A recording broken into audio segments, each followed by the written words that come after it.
I'm Leo Vance, I'm 27 now, but this story really begins 5 years ago, when my own family labeled me a worthless college dropout and threw me out onto the street with nothing but the clothes on my back and a beat-up laptop. Before I tell you about the moment their jaws hit the floor at what was supposed to be their proudest family event, do me a favor and let me know where you're watching from in the comments below. It's always incredible to see how far these stories can reach. Alright, let's get into it. Picture this. The grand ballroom of the Northgate Country Club, the kind of place where the air itself smells expensive. A mix of professionally arranged lilies, old money, and a faint hint of smug satisfaction. Massive chandeliers dripped crystal light onto at least 50 tables, each draped in immaculate white linen. Men in tailored tuxedos and women in shimmering evening gowns moved through the room with the easy grace of people who had never known a day of hardship. This was my sister Isabel's medical school graduation party, a monument to her success, meticulously crafted by my parents. And I, the family ghost, their greatest failure, was standing right in the middle of it all. 5 years. It's a strange measurement of time. Long enough to build a new life from scratch, but short enough that the sting of old wounds can still feel fresh. I wore a charcoal gray suit, custom-made. A quiet statement of a world they couldn't even imagine I was a part of. I had changed, and not just the suit. The desperate, hollowed-out 22-year-old they'd thrown away was gone. In his place stood a man they walked right past, their eyes sliding over me as if I were part of the catering staff. The irony was so thick I could taste it. I saw them holding court near the grand piano, the center of their own universe. My father, Richard Vance, was telling a story, his voice booming with a manufactured joviality that made my teeth ache. My mother, Eleanor, stood beside him, smiling a tight, perfectly practiced smile, her diamonds catching the light. And there was Isabel, the golden child, radiant in a white designer dress, accepting congratulations like a queen receiving her subjects. They were a perfect portrait of success and affluence, a complete and utter lie. I was nursing a glass of sparkling water, observing from the shadows, when a woman with sharp, intelligent eyes and an undeniable air of authority approached me.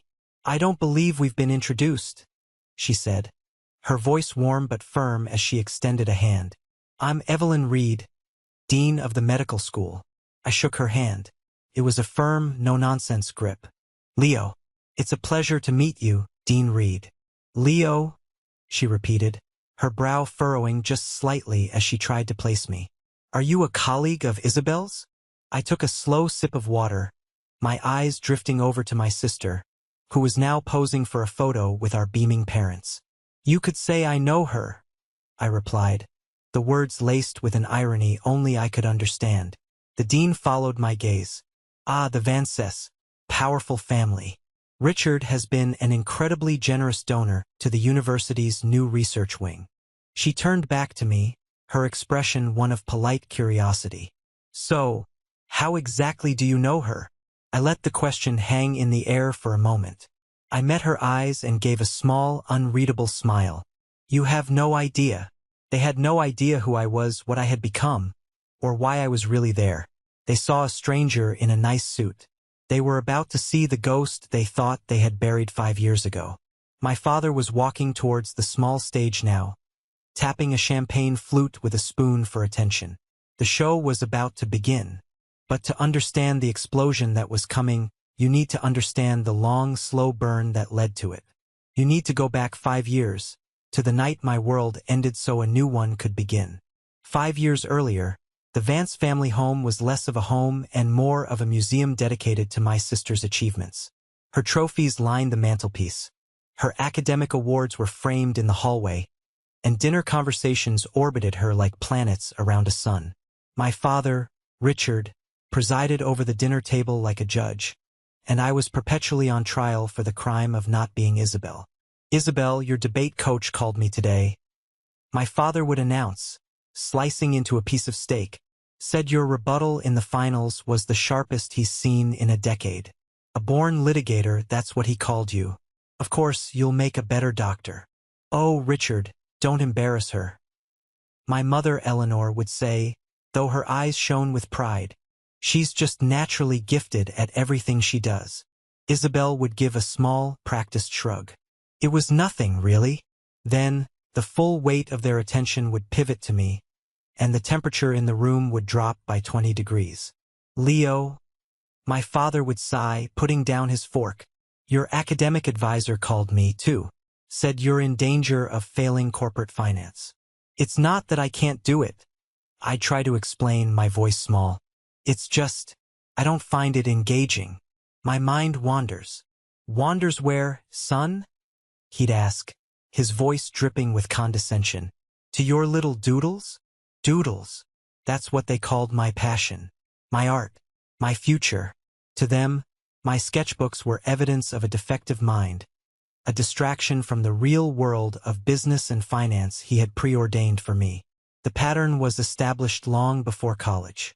I remember in high school, I submitted a piece to a statewide art competition. It was a complex digital painting I had spent over 100 hours on. Against all odds, I won. First place. It came with a small scholarship and a letter of commendation from the governor. I was ecstatic. I ran home, clutching the award, my heart pounding with a desperate need for their approval. I found them in the kitchen, celebrating. Isabel had gotten a 98 on a chemistry midterm. A midterm. Mom, Dad, look! I burst out, holding up the plaque. I won. First place in the state. My mother took it from me, glanced at it, and set it on the counter with a thin smile. Oh, that's lovely, dear. Very creative. She immediately turned back to my sister. A 98, Izzy. Your father and I are taking you out to the Clove for dinner to celebrate. The plaque sat on the counter, forgotten. My victory, my passion, my moment, it was an afterthought.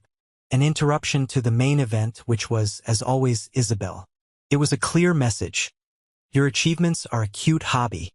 Hers are the family legacy. That night at the dinner table, with the threat of failing finance hanging in the air, I decided to try one last time. I had been working on a branding package for a fictional charity, something I'd poured my soul into. I know the finance stuff is a struggle. I began, my hands clammy under the table. But I wanted to show you what I have been working on. I slid my laptop onto the table and opened the file, revealing a complete set of logos, color palettes, and mock-ups. It's a concept for a nonprofit that helps homeless youth. I was thinking about how branding can build trust and... Isabel snorted into her water glass. You're building a fake brand for fake homeless people while you're about to be a real failure in a real class. The cruelty of it winded me. I looked to my parents for defense, for any sign of support. I found none. My father stared at the screen for a long moment, his expression unreadable. For a split second, I allowed myself a flicker of hope. Maybe this time he'd see. Maybe he'd understand. He closed the laptop, gently but with a horrifying finality. Leo, he said, his voice dangerously quiet, your sister is learning how to save human lives. You are wasting your time, my money, and this family's patience on make-believe. There is no future in this. The world doesn't pay for doodles. It pays for results. He stood up from the table. Your mother and I are paying for a business degree. You will pass your classes, you will graduate, and you will join my firm. That is the only result I will accept. This discussion is over. He walked out of the room. My mother followed, not even giving me a backward glance. I was left alone at the giant mahogany table, surrounded by the ghosts of 1,000 similar conversations. In that moment I knew I couldn't do it anymore. Hope was a luxury I could no longer afford. Their love wasn't unconditional. It was a performance bonus for a job I didn't want, and I was about to be fired. The final confrontation wasn't a spontaneous explosion. It was a slow, deliberate demolition. A week after the disastrous dinner conversation, I officially withdrew from my finance class.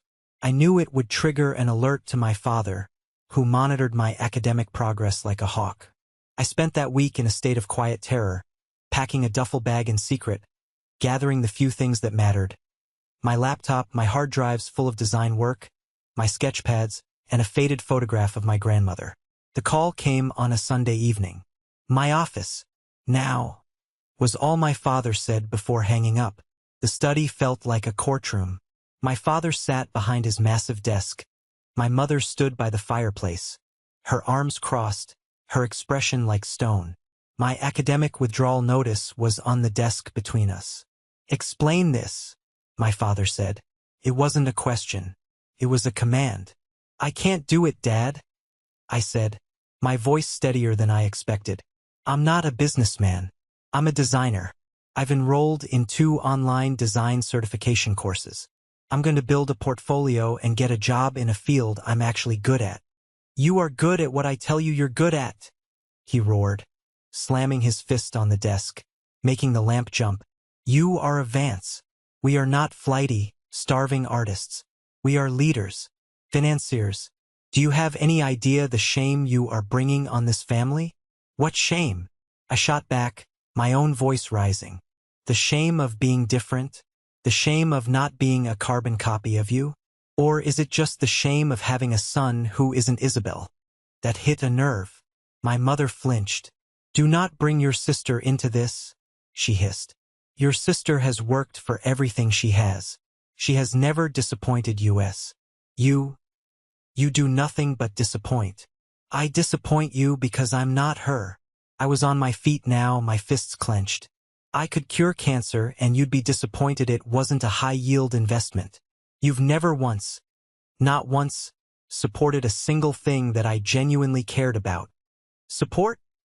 My father laughed, a harsh, ugly sound. "We gave you a life of privilege, a roof over your head, food on the table, a top-tier education that you are now throwing in the garbage. That is support. What you're asking for isn't support, it's endorsement of a fantasy. And we will not endorse failure." He stood up and walked around the desk until he was standing directly in front of me, looking down at me with utter contempt. "So here are your choices, Leo. You will re-enroll in your classes tomorrow morning and you will beg your professor for a second chance. Or you will walk out that door and you will never come back. If you choose this ridiculous design path, you are no longer our son. We will cut you off completely. No money, no contact, nothing. You will be on your own." I looked at him, at his furious, unyielding face. I looked at my mother, who was watching me with cold, dead eyes. There was no negotiation here. No room for compromise. This was an ultimatum. Be them or be nothing. A strange calm settled over me. The fear was gone, burned away by years of accumulated pain and resentment. The choice was so stark, so absolute, that it was actually simple.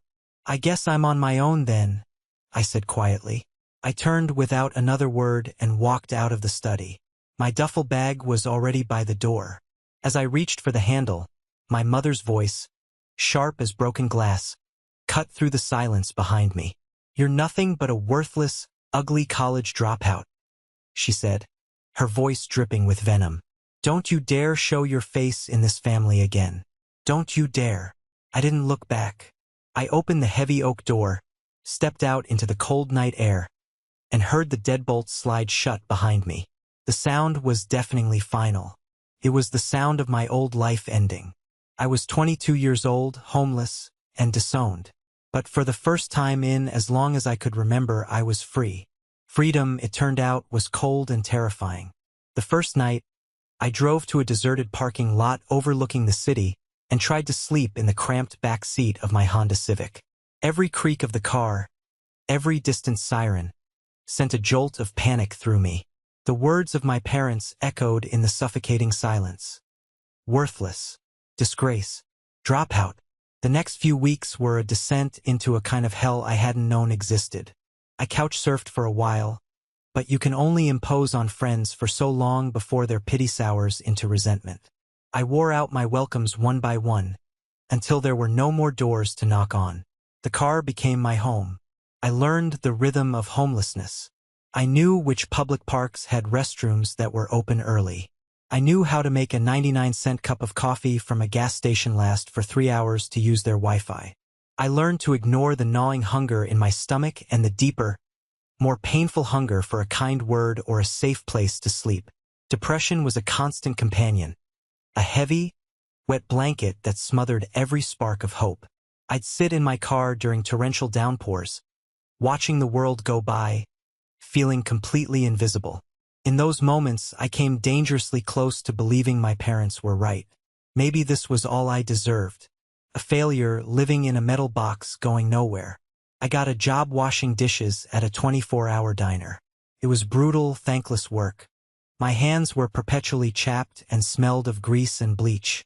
I'd stand over a steaming sink for 8 hours, scraping dried egg yolk off plates. My mind a numb buzz of exhaustion. But it was a paycheck. It was gas money. It was instant noodles and the occasional slice of pizza. It was survival. My only escape was a small, independent coffee shop called The Grind. It had comfortable, worn-out armchairs, a tolerant owner, and most importantly, reliable Wi-Fi. It became my lifeline. After my shift at the diner, I'd go to a truck stop to take a cheap shower, put on my one clean shirt, and head to the grind. There, in my corner chair, I would open my laptop and I would work. I wasn't just doodling anymore. I was studying. I devoured online tutorials on typography, UI/UX design, and branding strategy. I dissected the work of great designers. And I created. I poured all the loneliness, all the anger, all the shame into my designs. It was the only time I felt like I had a voice, a purpose. I had noticed her before. A woman with dark, intelligent eyes who was always there, tapping away furiously on her own laptop. We were both members of the unofficial Grind Office Club. We'd exchange polite nods, but that was it. Her name, I'd learned from the baristas, was Chloe. One evening, she broke the unspoken code of silence. I was working on a particularly complex logo, getting frustrated, and I must have let out an audible sigh. "Code not compiling?" she asked, not looking up from her screen. "Something like that," I mumbled. "Just design stuff." "Let me see," she said, surprising me. She got up and walked over, peering at my screen. I felt a flush of embarrassment, expecting the same dismissal I'd gotten my whole life. She was silent for a long moment, studying the intricate lines and negative space of the logo. "That's clever," she said finally. "The way the E and the V merge to create a mountain peak. It's for a company called Everest Consulting." "Nice." I was stunned. "You got all that from just looking at it?" She gave me a small, wry smile. "I'm a programmer. I spend my life looking for patterns and logic. Your work has both. It's not just pretty, it's smart." She pointed at the screen. "You've got a real gift. No one had ever said that to me before. Not like that. Not with such simple, unvarnished sincerity." A dam inside me broke. And over the next hour, fueled by cheap coffee, I told her everything. The family, the fight, the disownment, the car, the diner. I laid out the whole pathetic story of my life. When I finished, my voice hoarse, I braced myself for the pity, the awkward condolences. Chloe just took a slow sip of her latte. "Okay," she said. "So your rich, narcissistic parents kicked you out because you wouldn't be their clone. Sounds to me like you escaped a cult." The bluntness of it shocked a laugh out of me. "They called your passion worthless?" she continued, her eyes flashing with indignation. "Leo, I build websites for a living. I know what good design is worth. It's worth everything. It's the difference between a company that looks professional and one that looks like a joke.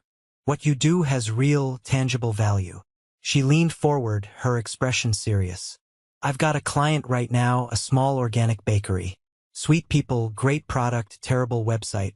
Their budget is basically nothing, but it's a real, paying gig. I'm building their site, but they need a logo, a brand identity. You want in?" It was more than a job offer. It was a rope, thrown down into the dark pit I was in. It was a voice saying, "I see you. What you do matters." "Yes," I said, my voice thick with an emotion I couldn't name. "Yes, absolutely." In that dingy coffee shop, a partnership was formed. A business was born. And a life was saved. Mine. The bakery job was our first test. We poured everything we had into it. We held our client meetings at a wobbly table in the back of the grind, sketching ideas on napkins. I worked on the logo during my breaks at the diner, my hands still smelling faintly of bleach. Chloe coded the website late into the night. We presented the final product to the bakery owners, a kind older couple, my heart pounding with the fear of rejection. They loved it. They actually cried. The $500 they paid us felt like $1 million. It was the first money I had ever earned for being me. That small victory was the spark that lit the fuse. We started hungry. We scoured freelance platforms, sending out 50 proposals for every one response. We took on any job, no matter how small. A flyer for a lost dog, a menu for a new taqueria, a banner ad for a local car wash. We built a portfolio one tiny project at a time. We also faced our share of failures. I remember one of our first big pitches. It was for a small chain of fitness studios. We worked for 2 weeks straight, sleeping maybe 4 hours a night, to create a full branding presentation. We walked into their corporate office, 2 young, hungry freelancers with a laptop and a dream. We gave the pitch of our lives. They listened politely and then went with a bigger, more established agency. Leaving that office, I felt the familiar sting of failure. Maybe my parents were right, I muttered to Chloe as we walked down the street. Maybe we're just not cut out for this.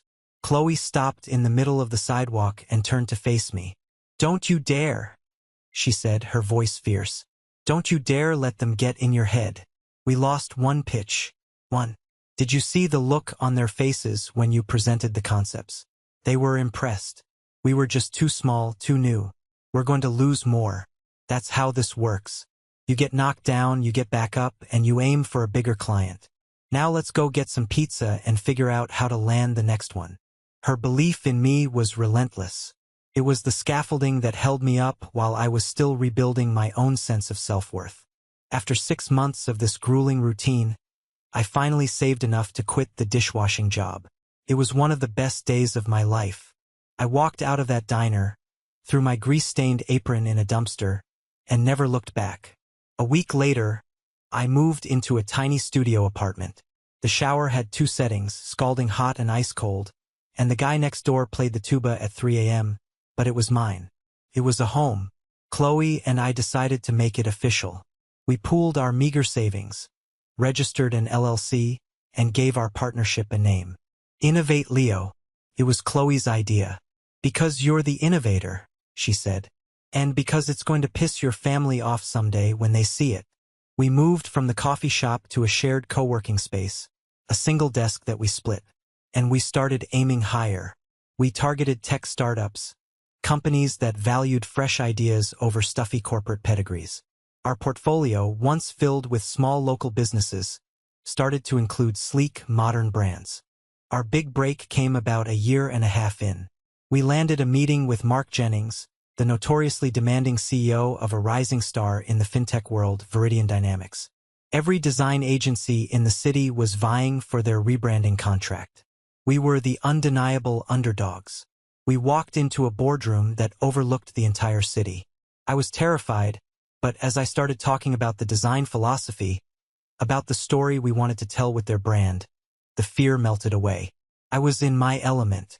When I finished, Jennings was quiet, staring at the presentation. He turned to his board members, then back to us. "Everyone else who pitched us gave us a prettier version of what we already are," he said, a slow smile spreading across his face. "You two just showed me what we could become." We walked out of that building with a contract that had so many zeros on it, I thought it was a typo.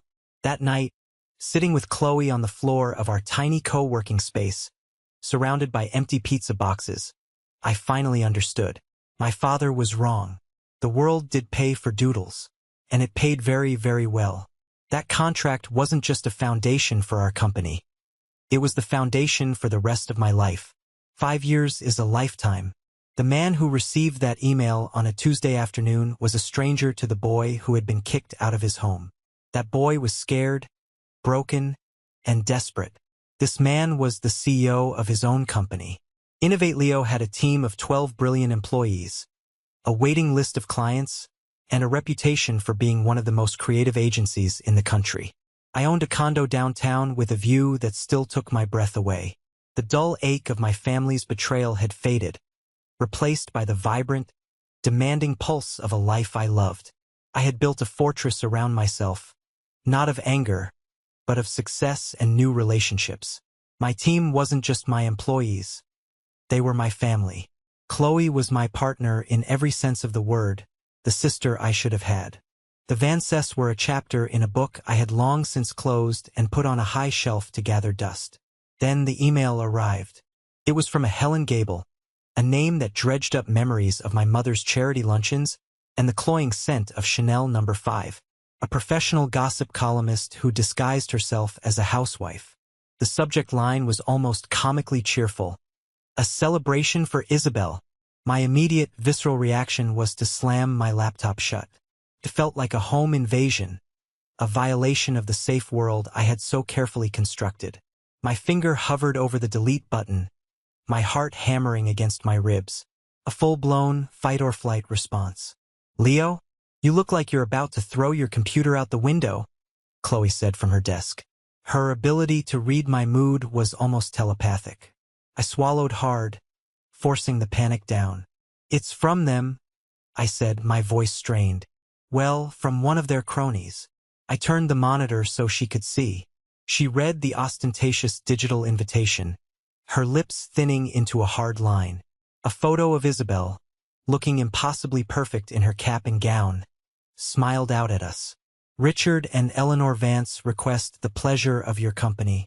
"The nerve," Chloe said, her voice a low growl. "After 5 years of absolute, deafening silence. They send this? What do they want? For you to show up and applaud?" "I don't know, and I don't care," I said, my voice harder than I intended. "I'm deleting it." "Wait," she said, putting a hand on my arm. "Don't. Not yet. Just think for a second." "There's nothing to think about," I shot back. "Going there would be like a sheep willingly walking back into the slaughterhouse. I have nothing to say to them." "I know," she said patiently. "This wouldn't be for them. It would be for you." I stared at her, uncomprehending. "For me? Why on earth would I want to put myself through that?" "Because," she said, her gaze steady and serious, "you're not the same person who left that house, Leo. That boy was a victim. He was powerless. The man sitting in this chair right now is one of the most successful designers in this city. You don't have to go and hide. You have the right to walk into that room with your head held high and let them see exactly who they threw away. You don't have to say a word. Your presence alone would be the final chapter. It would be closure." I hated that she was making sense. The thought of facing them filled me with a cold dread. But the image she painted of walking in there not as their failure, but as my own success was undeniably compelling. It was a chance to rewrite the ending of my own story, an ending they wouldn't control. "I don't know, Chloe," I said, the conflict warring inside me. "It feels dangerous." "The most dangerous things are sometimes the most necessary," she replied. I leaned back, the invitation burning on my screen. I still couldn't shake the feeling that something was wrong. This wasn't a gesture of reconciliation, however twisted. It was a move, a calculated, strategic move. My family never did anything without an agenda, and I was about to find out exactly what it was. The feeling of a chess piece being moved into position wouldn't leave me. For 2 days I agonized over the invitation. Chloe's logic was sound. Facing them could be empowering. But my gut, honed by years of navigating their emotional minefields, was screaming that this was a trap. "They've never done anything that wasn't for their own benefit," I explained to Chloe as we ordered coffee. "Every gift had strings. Every compliment was a setup for a later criticism. Why would this be any different?" That's when the memory surfaced. It was faint, like a dream from childhood. I was about 18, sitting in a stuffy lawyer's office after my grandmother's funeral. She was my mother's mom, a kind, vibrant woman who had always smelled of cinnamon and paint thinner. She was an amateur artist herself and the only person who had ever bought me a professional set of sketch pencils. I remembered the lawyer, a dry man named Mr. Abernathy, talking about her will. He mentioned something about a significant inheritance, for both me and Isabel, managed in a trust. My parents had quickly shushed him, saying they would handle the complexities. I was too deep in grief to care about money, so I had let it go. Until now. The moment I got back to the office, I called Sam Chun. "Sam, I need you to do some digging for me," I said, and proceeded to lay out the whole bizarre situation. The 5 years of no contact, the sudden, formal invitation, and my hazy memory of a trust fund. A trust fund with your parents as executors? Sam's voice immediately lost its casual tone and became razor-sharp. And a sudden invitation right at the 5-year mark? Leo, that is a colossal red flag. In legal terms, 5 years is a magic number for a lot of things, including statutes of limitation and abandonment clauses in wills and trusts. An abandonment clause? I repeated, a cold knot forming in my stomach. It's a stipulation an estate planner might include to prevent a beneficiary who has completely cut ties from inheriting, Sam explained.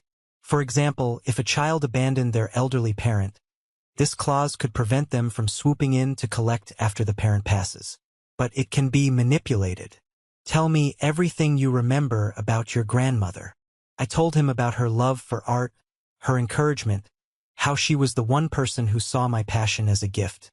"Okay," Sam said after a long pause. "A woman like that wouldn't want to disinherit a grandchild for following their passion. Which means if there is a clause, your parents are likely misinterpreting it for their own gain. Let me make some calls. Wills are public record, but trusts can be private. It might take some work to uncover the documents." Took him 48 hours. He called me back on Friday afternoon. I put him on speakerphone. "I've got it," Sam said, and his voice was grim. "I had to pull a lot of strings, but I have a copy of your grandmother's trust agreement. She was a very clever, very careful woman, Leo. She set up 2 identical trust funds, one for you, one for Isabel. The funds are substantial. We're talking life-changing money. They were to be held until your 30th birthdays." "Okay," I said, my breath catching in my throat. "And yes," Sam continued, "there is a familial abandonment clause. It's very specifically worded.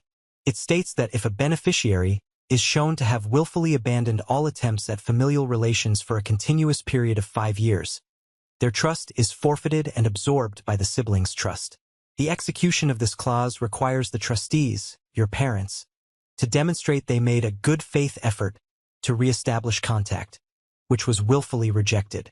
The pieces of the puzzle slammed into place with sickening force. "The invitation," I whispered. "The invitation," Sam confirmed. "It's their documented good faith effort. It's Exhibit A. They were banking on you being so angry and hurt that you'd ignore it or send back a nasty reply. Either way, they'd have their proof of your rejection. If you show up, I'd bet my license they have a document for you to sign. Something disguised as a gesture of peace that legally signs away your rights to the inheritance." The audacity of it, the cold, calculating cruelty, took my breath away. They hadn't just kicked me out. They hadn't just erased me from their lives. They had put a timer on my back, and for 5 years, they had been waiting patiently for it to run out so they could collect their prize. "So they don't want to see me," I said, the realization dawning in its full horror. "They just want my money. My grandmother's money." "They're not inviting you to a party, Leo," Sam said, his voice hard as steel. "They're serving you a subpoena to your own financial dismemberment." I hung up the phone. The room was silent. I looked at Chloe, my eyes burning. All the pain, all the hurt, all the lingering questions of the past 5 years had just been replaced by a single, clarifying emotion. Cold, diamond-hard rage. "I'm going to that party," I said. My voice was quiet, but it held the promise of an earthquake. "And I'm going to burn their whole world to the ground." The rage didn't burn hot and wild. It cooled into something far more dangerous. A plan. The next few days were a blur of focused preparation. The party was no longer a personal trial. It was a battlefield, and I intended to walk onto it as the most well-prepared soldier. My first move was to meet Sam Chun at his downtown office. The conference room was stark and modern, a place where emotions were stripped away and only facts remained. "They think they're in control," Sam said, pacing in front of a floor-to-ceiling window. "They have the social standing, the history, the narrative. We need to shatter that narrative with undeniable, irrefutable proof. He laid out our strategy. Step 1 was the legal paperwork. He drafted a brutal set of documents. A formal demand for an immediate accounting of the trust's assets. A legally binding agreement for them to sign that would relinquish all claims to my portion of the inheritance, and a cease and desist letter so airtight it could suffocate them. It forbade them from ever mentioning my name, my company's name, or any fabricated story about my life to anyone, ever again. But this is just paper, Sam warned, tapping the stack. It has no power until you give it power. You need leverage. Something that will make it more painful for them not to sign than to sign. That's where step 2 came in. They expect the broken kid, I reasoned. They'll be arrogant. My sister will be careless. My parents will be condescending. They'll talk. Sam smiled. It was not a friendly smile. He opened his briefcase and pulled out a sleek, metallic pen. Then let's make sure we hear every word. This is a high-fidelity digital voice recorder. The audio quality is forensic grade. 1 click on the top to start, 1 to stop. It'll pick up a whisper from across a room. Get Isabel talking about the papers. Get your father lying about your overseas success. Get your mother saying something dismissive. Get anything. The pen felt heavy in my hand, like a weapon. Step 3 was the armor. I knew I couldn't walk in there looking like their victim.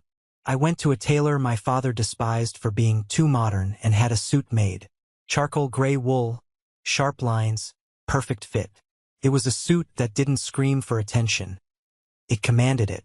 It was the physical manifestation of the man I had become.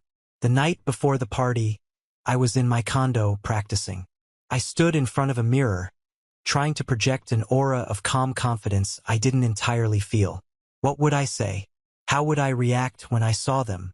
A wave of anxiety washed over me.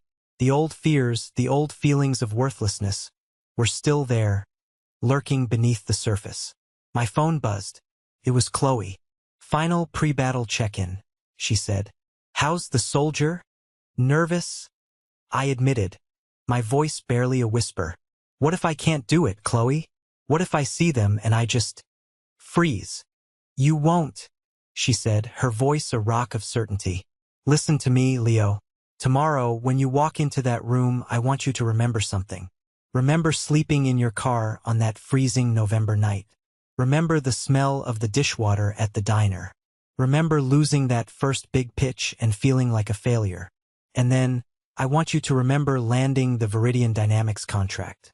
Remember hiring Maya and seeing the look on her face when you told her her work was brilliant. You did that. All of it. They didn't. They have no power over you anymore. You are not their son walking into a family party. You are the CEO of Innovate Leo walking into a business negotiation. And you are going to win. Her words were like a shot of adrenaline to the heart. She was right. This wasn't about family anymore. This was business. And it was time to close the deal. The moment I stepped through the grand doors of the Northgate Country Club, I felt the shift. It was like passing through an invisible barrier into a foreign country where I used to live. The air was thick with the same cloying perfume, the same entitled laughter, the same polite, meaningless chatter. But this time I wasn't a part of it. I was an observer, a ghost at their feast. I took a glass of water from a tray and found a strategic position by a large marble pillar. It gave me a clear view of the room's main traffic areas. I was a chameleon, blending in perfectly. My suit was just as expensive as theirs, my posture just as confident. And because of that, I was utterly invisible to the people who should have recognized me most. My father was the center of a circle of portly, gray-haired men, all laughing uproariously at one of his jokes. My mother, a vision in emerald green, was accepting compliments on the party's decor. Isabel was surrounded by a coterie of friends, all fawning over her. I watched them for 20 minutes. They moved past my pillar, sometimes only feet away, without a single glance in my direction. They were looking for familiar faces, important people. I was neither. Then I saw a face I did recognize. Helen Gable, the woman who sent the email, was bearing down on me, her eyes alight with the thrill of a fresh piece of gossip. You must be a friend of Isabel's from the hospital, she gushed, offering a cheek for a kiss I didn't take. I'm Helen Gable, a dear friend of the family. Leo, I said simply, not offering a last name. Leo, what a strong name. It's just such a tragedy that Richard and Eleanor's own son couldn't be here, she said, lowering her voice to a conspiratorial whisper. He's in Europe, you know, an incredible success in the import-export business. But so busy. He hasn't been home in years. Eleanor is just heartbroken, though she'd never show it. The ease with which she recited the lie was stunning. It was their official story, disseminated to their entire social circle. I just nodded, a grim smile playing on my lips. What a shame, I said. Just as she was about to pry for more information, a warm voice saved me. Leo, by God, is that really you? I turned to see Professor Alistair Finch, my former art history professor, weaving his way through the crowd. His face was etched with genuine delight and surprise. Professor Finch, I said, my smile real for the first time that night. It's good to see you. Good to see you? My boy, it's wonderful to see you, he exclaimed, shaking my hand vigorously. He looked me up and down. The last I heard from your father, you were shipping goods across the Atlantic. This is a pleasant surprise. You look fantastic. Life is treating you well. I've been lucky, I said, the understatement of the century. Nonsense, he scoffed. Luck has nothing to do with it. Talent is what you have. I always said it. A true artist's eye. It was a crime to keep you chained to a balance sheet. As we were catching up, I saw my chance.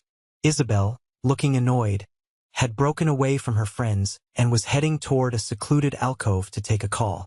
I excused myself from Professor Finch, promising to catch up later.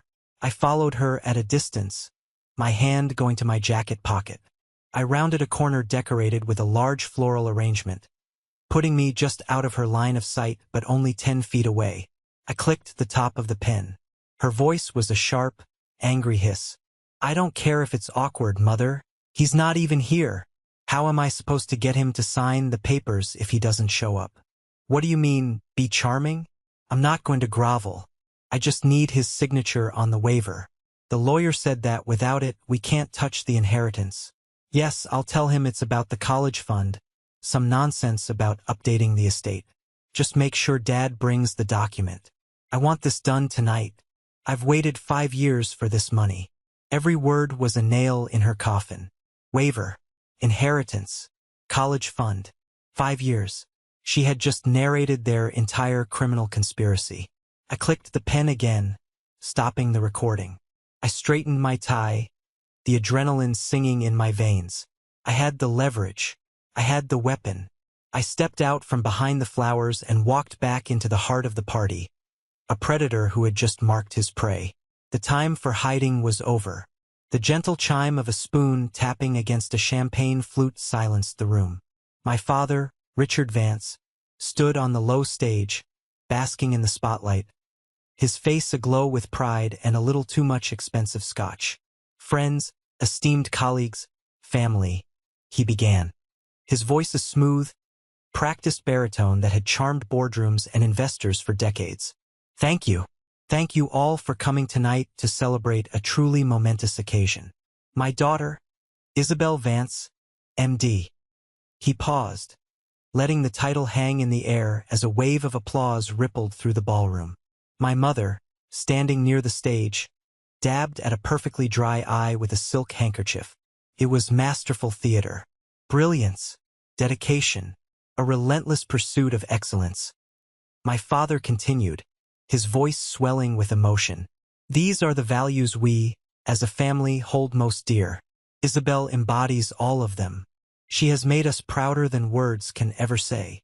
I started to move then, not with any urgency, but with a slow, deliberate purpose that drew the eyes of those I passed. I saw Professor Finch speaking with Dean Reed near the side of the stage. My destination was clear. I was positioning my key witnesses. Of course, my father went on. Isabel is not our only child, and not our only source of pride. Many of you have been asking about my son, Leo. He adopted a look of fond, fatherly regret. He sends his deepest apologies that he couldn't be with us tonight. As you know, his work has him based in Europe. He's built a tremendously successful import-export business from the ground up. It's a demanding field, but he's thriving. We are so proud of both our children and the incredible paths they've chosen. The lie was so polished, so complete, it was almost impressive. He wasn't just erasing me. He was replacing me with a more acceptable version, a son who had succeeded on his terms. I reached the spot next to Professor Finch just as a sneering voice cut through the air. "Well, I'll be damned," the voice said. I didn't have to turn to know it was Ben Carter, the college sycophant. He had positioned himself with Isabel's friends, and he was speaking loudly enough for everyone in a 20-foot radius to hear. "Leo Vance. I thought the Vances had fumigated and gotten rid of their pest problem years ago." A few of his friends snickered. Dean Reed's polite smile tightened. Professor Finch's face clouded over with anger. "What are you doing here, Vance?" Ben pressed on, emboldened by the attention. "Did your doodle business go bust? Here to ask Daddy for a loan." This was their narrative of me, the pathetic failure, the charity case. Ben was just their unwitting mouthpiece. I met his gaze across the small space between us. I didn't give him the satisfaction of a reaction. I just held his stare, my expression unreadable.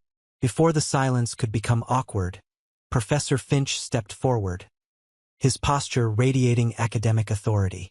"Ben, your memory must be failing you," he said, his voice calm but with an edge of steel. "I remember Leo as one of the most intellectually curious and creatively gifted students I had the pleasure of teaching. His decision to leave the business program wasn't a failure. It was an act of profound intellectual courage. He chose to pursue his actual talent instead of a path of least resistance." Ben's smug expression dissolved into confusion.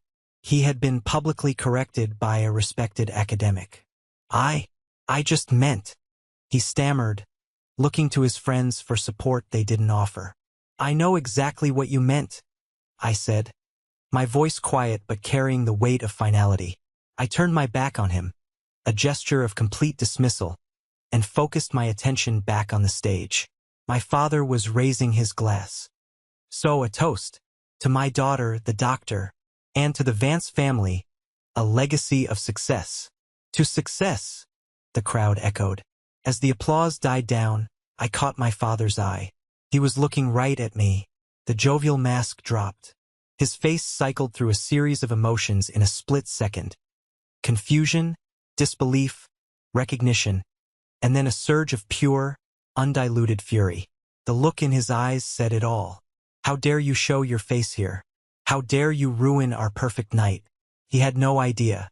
The night was just getting started, and I wasn't there to ruin it. I was there to end it. As my father stepped off the stage, his face a thundercloud of controlled rage, Dean Evelyn Reed intercepted him, her smile bright and completely genuine. She was the only one in our immediate vicinity who hadn't sensed the tectonic plates shifting beneath the ballroom floor. "Richard, what a moving speech," she said, shaking his hand. "You and Eleanor must be floating on air tonight." She then turned her warm gaze to me. "And what a wonderful surprise that your son could make it after all. You must be so thrilled to have him home." My father's jaw was so tight I could see the muscle jump. "Leo's presence is unexpected," he managed to grind out, his eyes boring into me with a look that could curdle milk. "Well, I for one am absolutely delighted," Dean Reed said, her tone shifting seamlessly from social grace to professional purpose. "In fact, it's a stroke of incredible luck. Mr. Vance," she said, now addressing me directly, her voice crisp and focused, "I've been hoping to get a meeting with you for weeks. My team has been hitting a brick wall with your assistant. The university's board has just approved a comprehensive, multi-year rebranding initiative for the entire medical school and its 5 affiliated hospitals. It's a massive undertaking, a 7-figure project." She paused, letting the weight of that number settle. My father's angry expression was morphing into one of confusion. My mother and Isabel, drawn by the strange energy, had moved closer.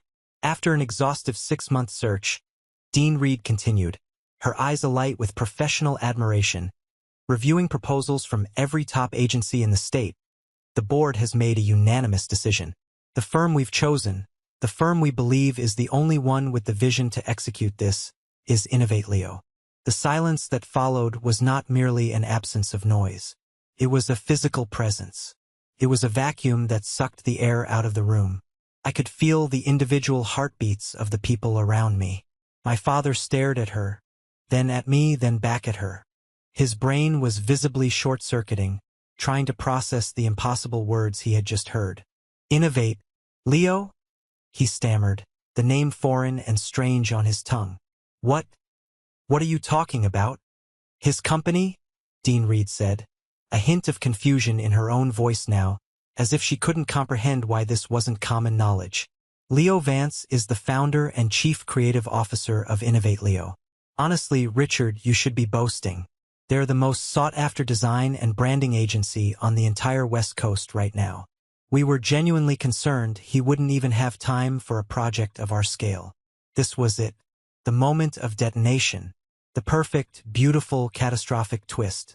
The validation wasn't coming from my mouth.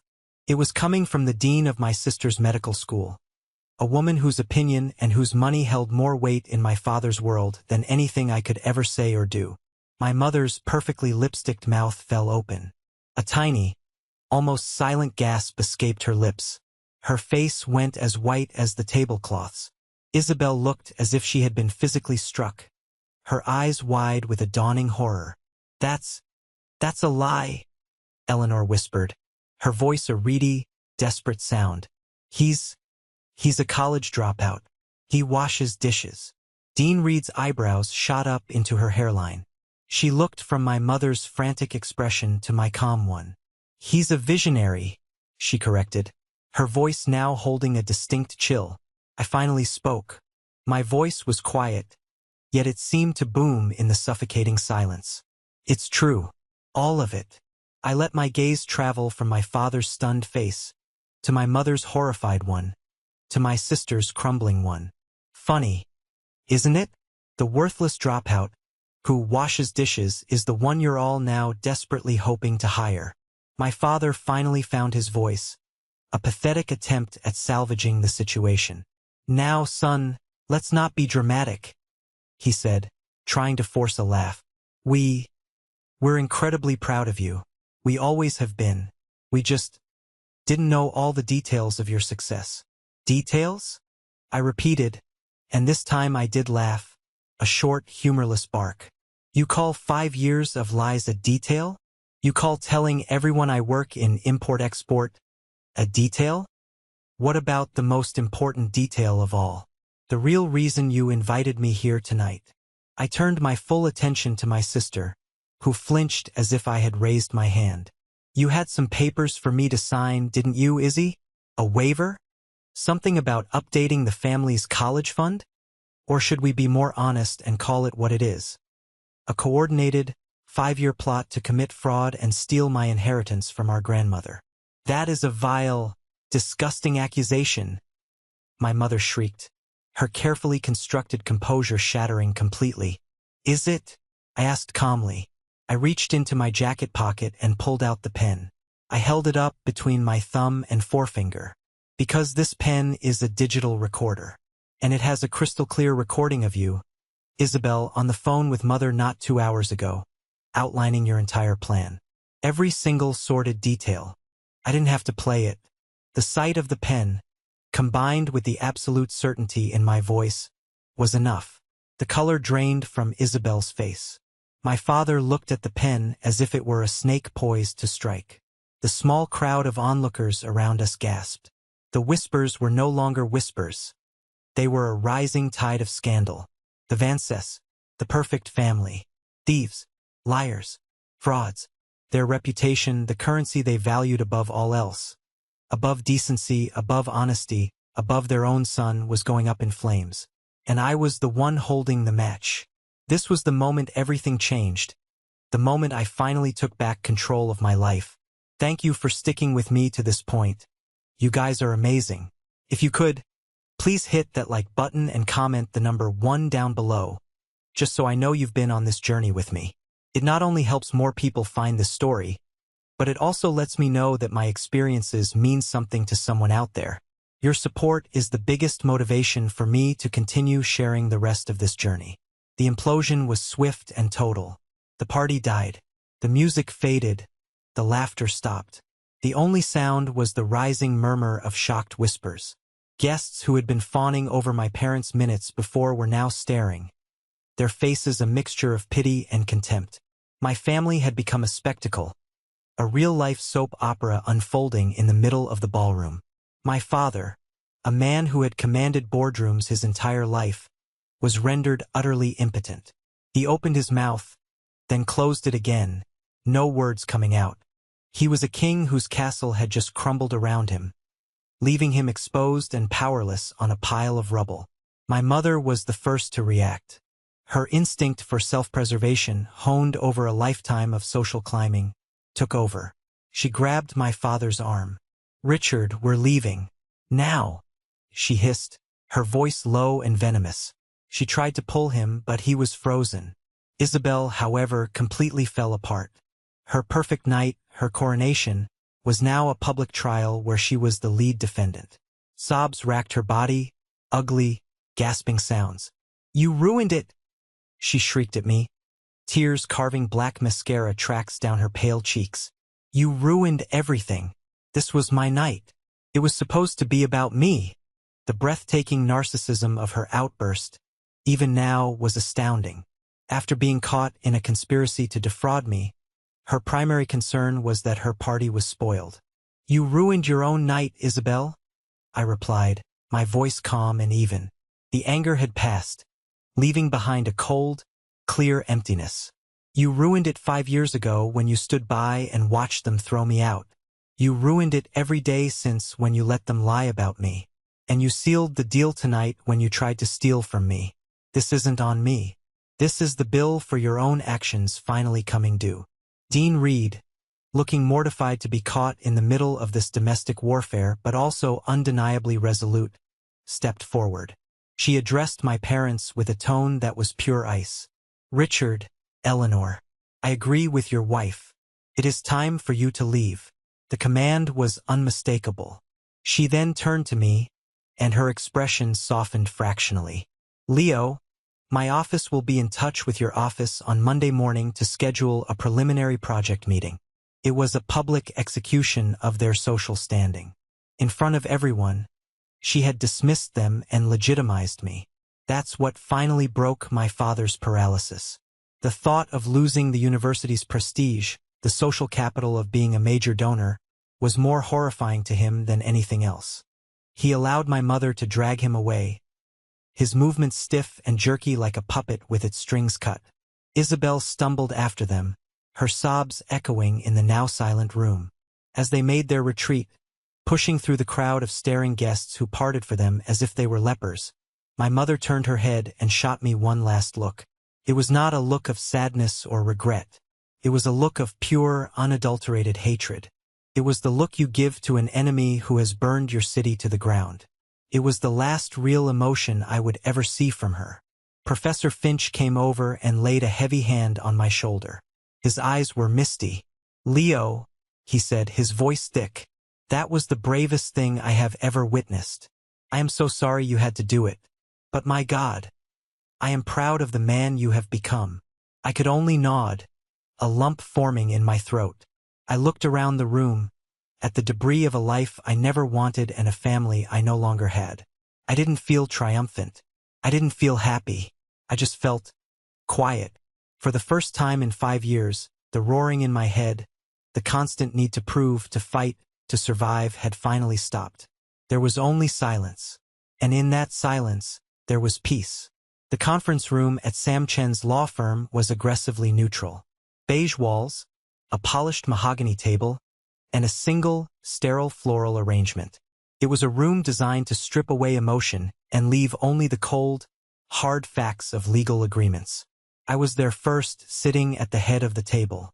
Chloe sat to my right, a silent, unwavering pillar of support. She wasn't just my business partner. She was my family, and she had insisted on being there to witness the final act. They arrived precisely on time, trailed by their lawyer, a man who looked like he hadn't slept in a week. They were a pathetic sight, stripped of their country club glamour. My father's expensive suit seemed to hang off him, his usual robust confidence replaced by a sullen, resentful slump. My mother wore dark sunglasses, even indoors, a failed attempt to hide the bitterness in her eyes. Isabel was a ghost, pale and silent, staring at a fixed point on the table. Sam entered, all brisk efficiency. He didn't offer condolences or pleasantries.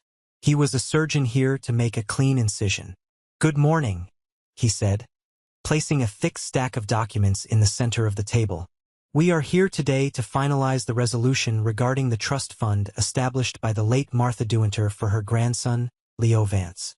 We will also be executing a permanent severance agreement." He slid the documents towards their lawyer. "The terms are non-negotiable.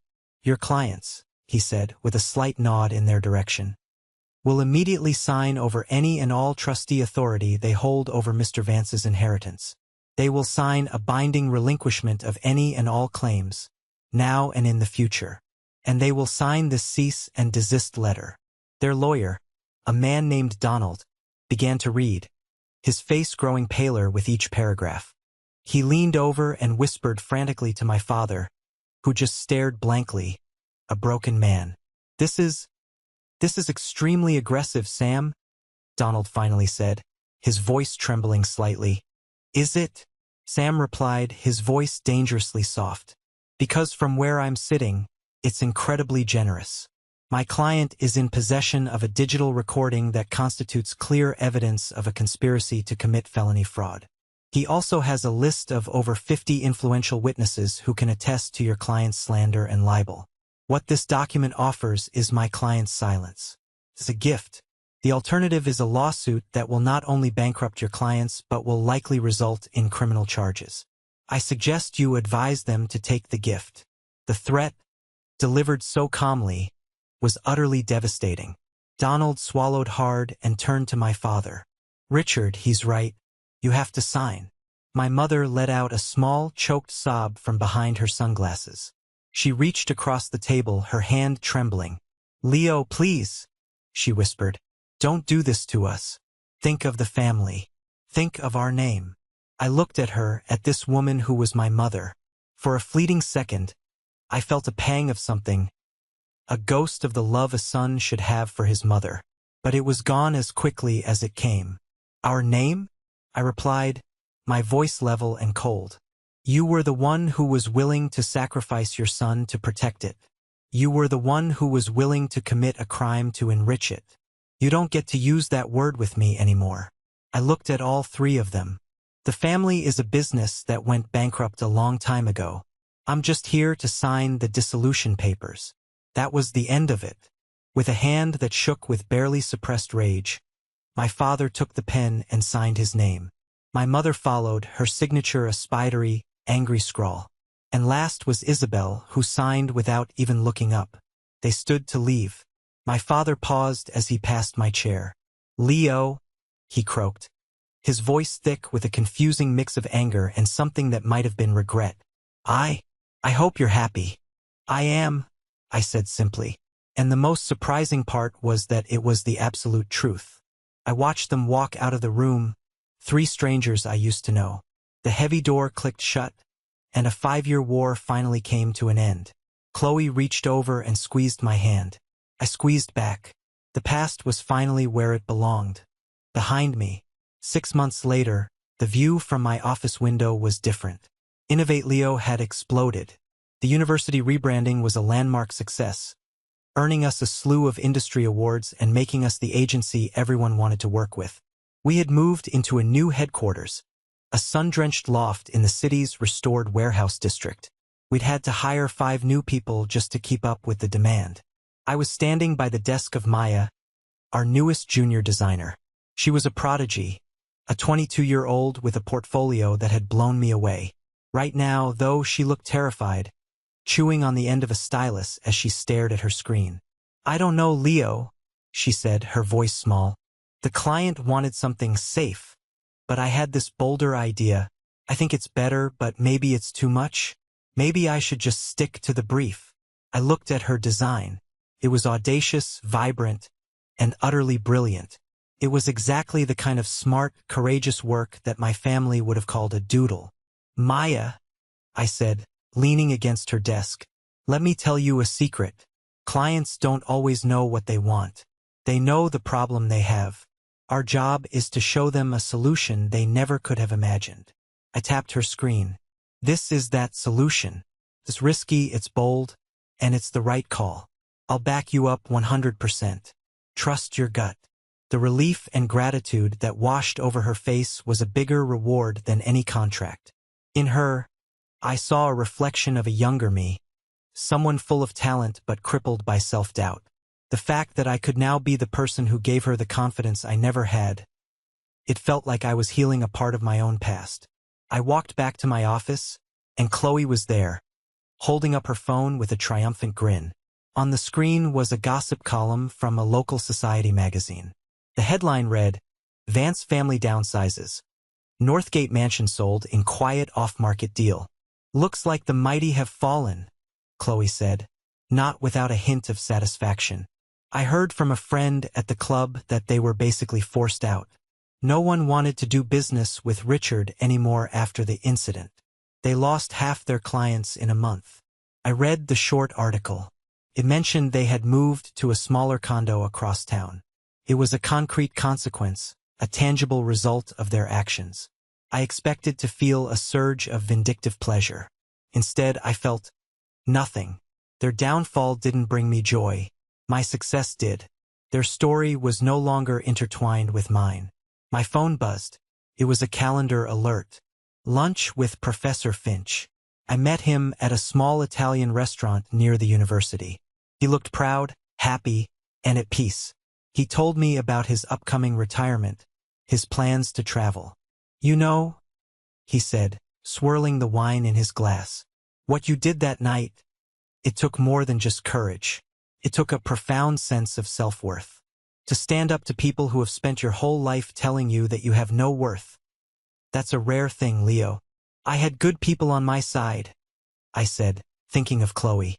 Yes, he agreed. But in the end, you were the one who had to walk into that room alone. You built this life, this success, this sense of self. It's truly your masterpiece. Walking back to the office after lunch, the sun warm on my face, I realized he was right. My life was my best design. It wasn't just about the logos or the websites. It was about creating a life of purpose, integrity, and joy out of the ashes of a painful past. And it was a beautiful life. A few weeks after the news of them selling the house, a letter arrived. It was a thick, cream-colored envelope with my name written in my mother's flawless, looping cursive. It had been forwarded from my old condo, a ghost from a past address. I stared at it for a long time, turning it over in my hands. Part of me, the part that still craved a final, clean ending, wanted to burn it without reading. Another part, the part that was no longer afraid, needed to know what her final words would be. That night, alone in my apartment with a glass of scotch, I opened it. It was 4 pages long. It was not, as I had suspected, an apology. An apology requires accountability, and my mother was allergic to accountability. It was a masterpiece of self-pity and blame-shifting. She wrote about the immense pressure she was under from my father, from their social circle. She painted herself as a victim of his ambition. Your father only sees the world in terms of wins and losses, Leo. For him, your art was a loss he couldn't tolerate. She wrote about Isabel. It was just so much easier with your sister. Her path was straight, understandable. Yours was confusing. We didn't know how to support you because we didn't understand what we were supposed to be supporting. Then came the part that was meant to be her checkmate, her final absolution. It was about my Aunt Caroline. You must also understand we were being influenced by others. Your aunt, Richard's own sister, was a constant voice in our ears. I remember after you won that art prize in high school, Caroline called me. I can still hear her voice. Eleanor, you must be firm with him. He'll end up a bohemian. living in some filthy apartment, embarrassing us all. She told Richard you were weak, that you needed a strong hand. She was the one who first used the word dropout. She planted these seeds of fear in us. Leo, we were just trying to protect you from the future she painted. Aunt Caroline, the one who always gave me the sympathetic smiles and the secret $20 bills. She had been the saboteur, the hidden manipulator, whispering poison into their ears to maintain the family's pristine social armor, which she also wore. It was the last pathetic piece of a very pathetic puzzle. The letter ended with the closest thing to a plea she could manage. The sale of the house has been a terrible blow. Your father is not himself. I am writing to you now to ask if you can find it in your heart to understand the position we were in. Perhaps, when things have settled, we can find a way to move forward. Move forward. The audacity of it. As if this were a simple misunderstanding that could be smoothed over with brunch. I read the letter again, and a profound sense of clarity washed over me. For years, I had craved an apology, an admission of guilt. I realized now I would never get one because they were incapable of it. Their entire world was built on a foundation of excuses. And I no longer needed them to admit they were wrong to know that I was right. I folded the letter, slid it back into its envelope, and placed it in a wooden box on my bookshelf. I wasn't keeping it as a wound to be revisited. I was keeping it as a receipt, proof of a debt that had been paid in full, proof that I had bought my freedom, and the price had been my entire past. The box closed with a quiet, satisfying click. Today, I'm standing in my office. It's late, and the city has transformed into a glittering tapestry of light against the dark velvet of the night sky. It's a view I never get tired of, a constant reminder of the world I built instead of the one I was given. For so many years, my horizon was limited by the opinions of two people. Their definition of success, of worth, of love was the only one I knew. I spent so much of my life trying to contort myself to fit into the tiny, suffocating box they had built for me, and then hating myself when I couldn't. Getting kicked out of that house felt like the end of the world. In reality, it was the beginning. It was a forced emancipation. It taught me that sometimes, the most loving thing a family can do is let you go, even if they do it with cruelty instead of grace. Their rejection was the catalyst that forced me to define myself, for myself. The world is so much bigger than the people who try to make you small. Your value isn't something that can be granted or revoked by your parents, your teachers, or your peers. It's inherent. It's the spark in your mind, the passion in your heart, the unique and unrepeatable combination of talents that only you possess. The labels they try to stick on you, dropout, failure, disgrace, they're just words. They're echoes from a past that you don't have to live in. I still think about that night at the party. I think about the look on my father's face when Dean Reed said the words, "Innovate Leo." It wasn't just shock. It was a fundamental breakdown of his entire worldview. In that one moment, his reality was shattered. He learned that the son he had written off as worthless had become more successful, on his own terms, than he ever could have imagined. I didn't need to shout. My success was the roar that silenced all their noise. A message from Chloe pops up on my screen, pulling me from my thoughts. It's a photo of our whole team at our company retreat last weekend. All of us laughing, arms around each other. The caption reads, "Best family ever." I smile. She's right. Family isn't just about the blood you share. It's about the people who show up. The people who believe in you when you don't believe in yourself. The people who cheer for your victories and help you up after your failures. Looking out at the endless horizon, I feel a profound sense of gratitude, not for the hardship, but for the strength it forged in me. My past does not define me, but it did create me, and I am finally, deeply, and unapologetically happy with the man I have become. Thank you so much for listening to my story. I hope it resonated with you in some way.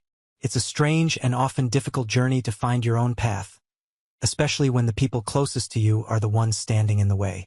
I'm curious, have you ever been in a situation where you had to choose between who you are and who your family wanted you to be? Share your story or your thoughts in the comments below. And if you haven't already, Please hit that like button and subscribe so you don't miss what's next. Your support truly means the world.